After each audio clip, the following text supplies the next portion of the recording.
Assalamualaikum warahmatullahi wabarakatuh. Apa kabar teman-teman? Semoga teman-teman selalu dalam keadaan sehat dan berbahagia. Baik, pada kesempatan ini saya memperkenalkan diri. Nama saya David. Saya pengasuh hukum pelayanan publik bagi masyarakat atau teman-teman sekalian yang membutuhkan terhadap permasalahan hukum dan pelayanan publik, bisa berpartisipasi untuk bergabung di forum konsultasi atau kelas interaktif hukum pelayanan publik di tempat kami. Untuk itu teman-teman jangan lupa mengakses forum tersebut di chat WhatsApp 0813 69 779 279.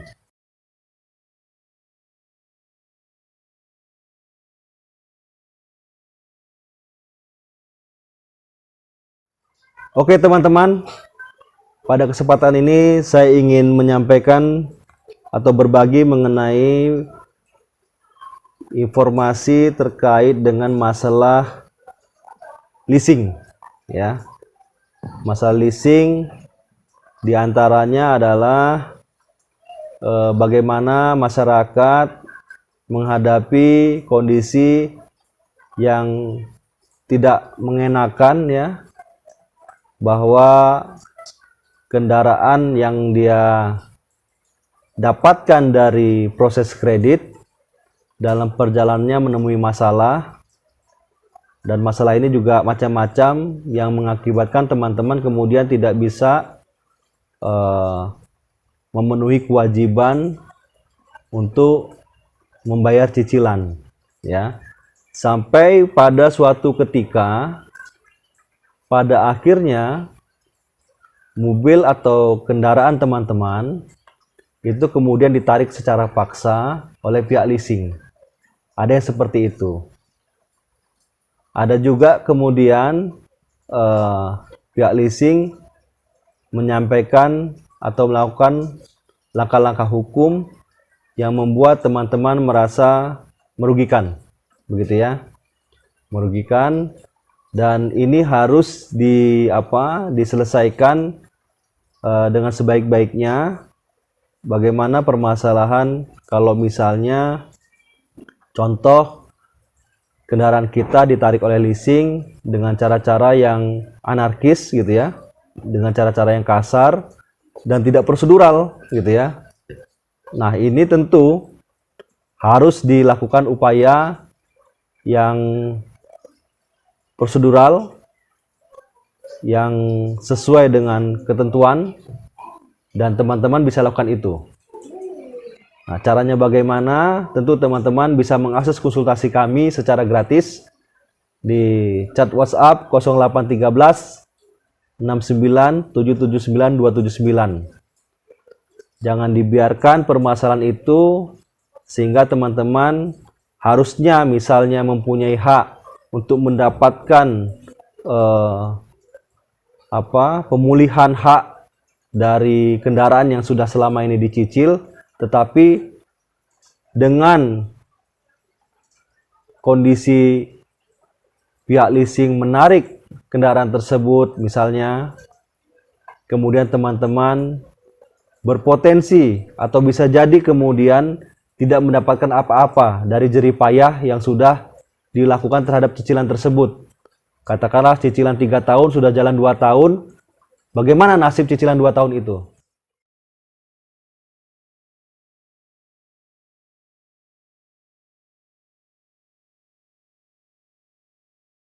Ya, jadi teman-teman selaku nasabah atau katakanlah teman-teman selaku kreditur, teman-teman bisa melakukan langkah-langkah untuk menyelesaikan secara hukum terhadap apa yang dialami, ya. Jadi kalau misalnya pihak leasing menarik secara paksa, maka teman-teman bisa dilihat lagi dokumen perjanjian kredit teman-teman terhadap kendaraan tersebut dengan pihak leasing, ya. Di sana mungkin ada beberapa klausul atau katakanlah hak dan kewajiban dari pihak teman-teman maupun pihak leasing yang itu kemudian bisa dilakukan upaya untuk memulihkan hak teman-teman, termasuk kemudian mendapatkan apa yang semestinya teman-teman dapatkan dari cicilan yang sudah berjalan tersebut. Nah, sehingga teman-teman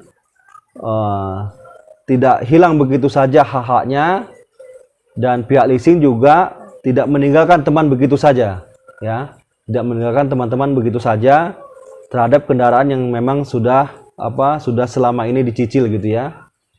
Nah, caranya selain melihat daripada perjanjian kreditnya gitu ya, teman-teman juga kemudian melakukan langkah-langkah yang bisa dilakukan oleh teman-teman.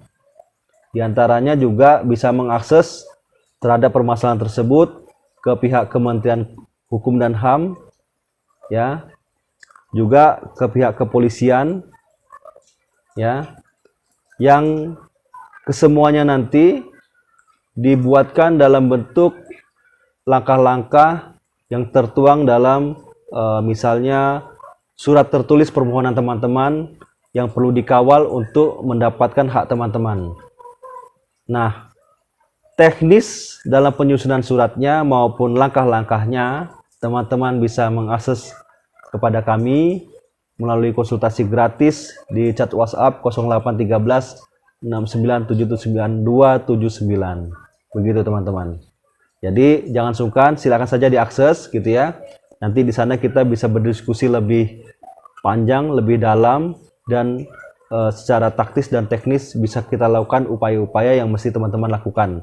Jadi jangan dibiarkan, jangan berlama-lama, silakan akses ke nomor kami 0813 69779279.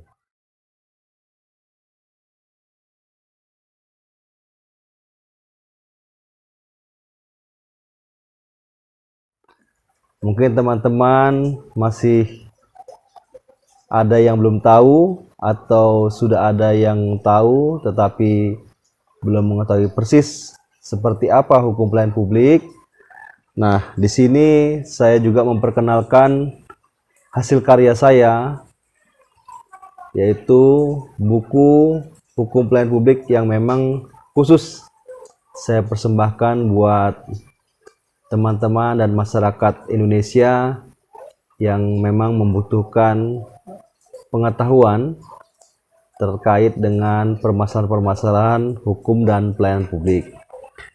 Nah, hukum dan pelayanan publik ini mencakup beberapa bidang, baik itu masalah pelayanan di bidang jasa, barang maupun administrasi. Di antara tiga bidang ini, jika teman-teman memang ingin tahu atau sedang mengalami permasalahan pelayanan publik, teman-teman bisa bergabung sekali lagi di chat WhatsApp 0813 69779279. Seperti kita ketahui bahwa pelayanan di bidang barang, jasa, dan administrasi itu banyak contoh-contohnya ya. Kalau di bidang jasa misalnya ada masalah pendidikan, masalah kesehatan, dan lain-lain.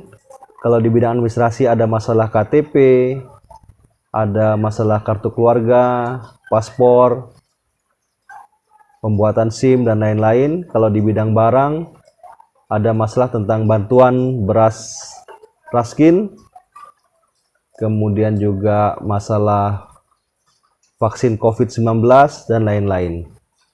Nah, tentu di dalam permasalahan pelayanan publik, teman-teman mungkin mengalami sesuatu yang memang tidak diharapkan, atau katakanlah teman-teman diperlakukan tidak baik oleh pemberi layanan, baik itu di instansi pemerintah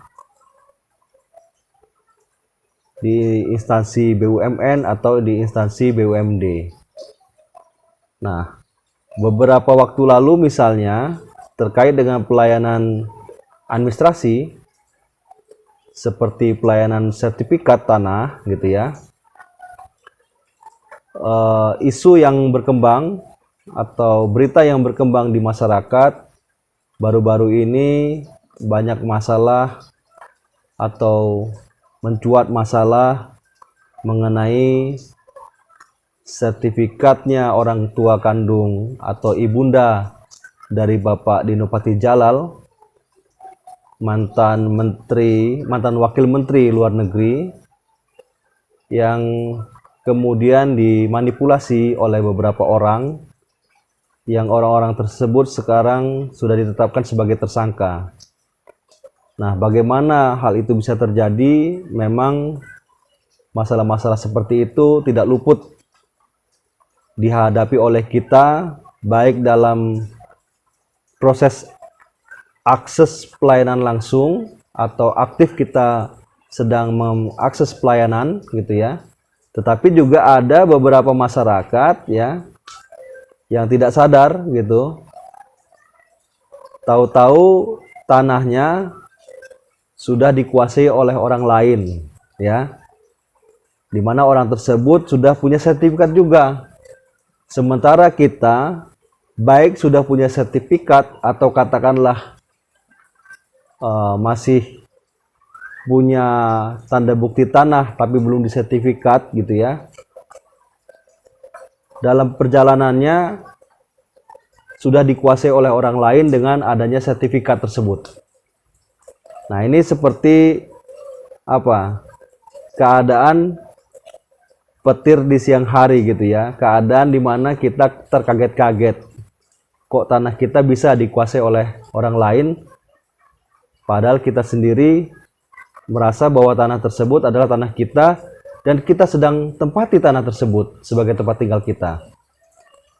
Nah, untuk itu teman-teman, jika teman-teman memang mempunyai permasalahan terkait dengan sertifikat ganda gitu ya, atau masalah pertanahan, atau masalah pelayanan publik yang lain gitu, silakan teman-teman jangan sungkan untuk mengakses konsultasi gratis di chat WhatsApp 0813 69779 279.